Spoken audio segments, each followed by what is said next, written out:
Today we're going to do some number. We're going to do some highest common factors.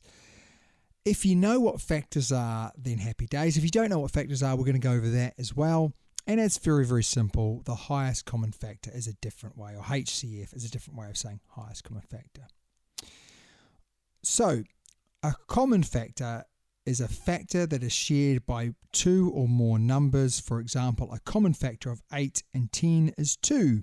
As 2 is a factor of 8 and 2 is a factor of 10. Do not worry if you do not understand. We're going to go through this step by step.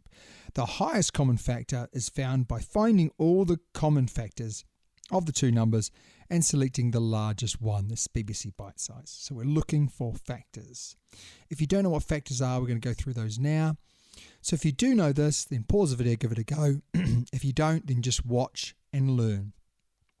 So what is a factor? What are two numbers that multiply together to give us 12? We can always start with 1 in itself, can't we? So let's do that now. 1 times 12 is 12. They are both factors of 12. What are two more numbers that multiply together to give us 12? Well, we've got 2 and 6. 2 times 6 equals 12, so they are both factors of 12.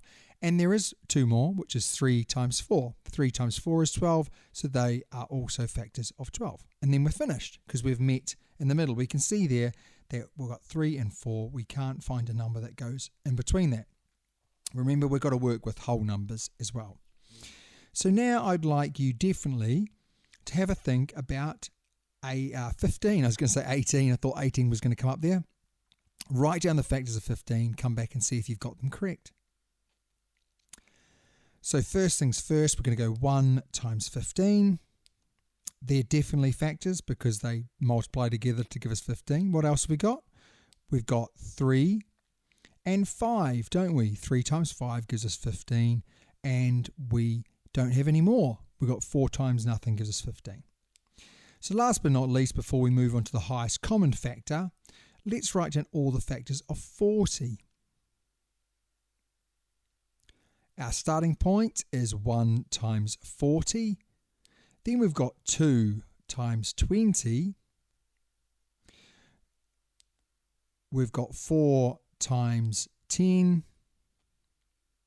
And we've got 5 times 8. And you can see there that that was quite a lengthy one. So some are quite short and some are quite lengthy. So just be aware of all of that as we go through. Try and do these methodically. Take your time, do not rush, and you'll be fine.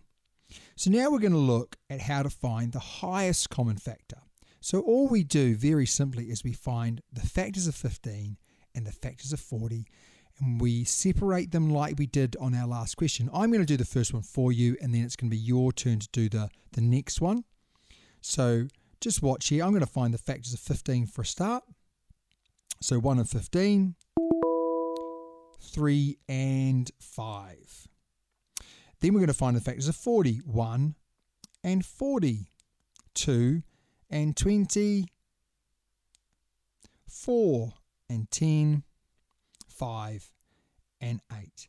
And all we do to find the highest common factor, because we've got other common factors here, don't we? We've obviously got 1. Yeah. We don't have 3 on both. We don't have 2 on both. But we do have 5 on both lines. Can we see that? We've got 5 here and 5 here. We don't have 8 on both lines, 10, 20 or 40 or 15. So we can say the highest common factor for 15 and 40 is 5. And that is how we do it. Can you notice that I separate them out? That's just so I can quickly nip through.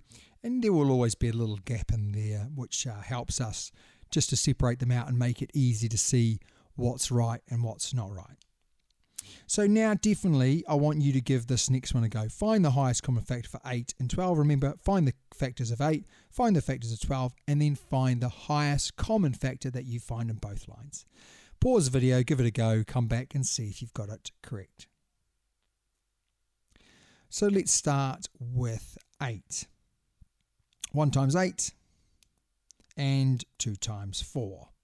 Let's go 12. 1 times 12. 2 times 6 and 3 times 4.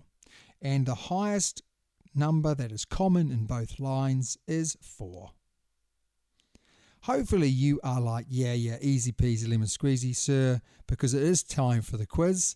So I want you to find the highest common factor for 10 and 20, find the highest common factor for 12 and 40, and then come back and see if you've got them correct. This possibly is the fastest screencast that we've ever done. We'll find out when we finish, but let's see if you've got them correct. So we can see here the factors of 10 were 1 and 10, 2 and 5. The factors of 20 were 1 and 20, 2 and 10, 4 and 5, and the highest number in both lines is 10. Factors for 12 were 1 and 12, 2 and 6, 3 and 4. Factors of 40 were 1 and 40, 2 and 20, 4 and 10, and 5 and 8. And the highest number in both lines was 4, so that's the highest common factor. I am absolutely positive you've done amazingly well. Probably not 3 questions, but 2 good questions like the quiz questions would be great. Copy those out on a slide.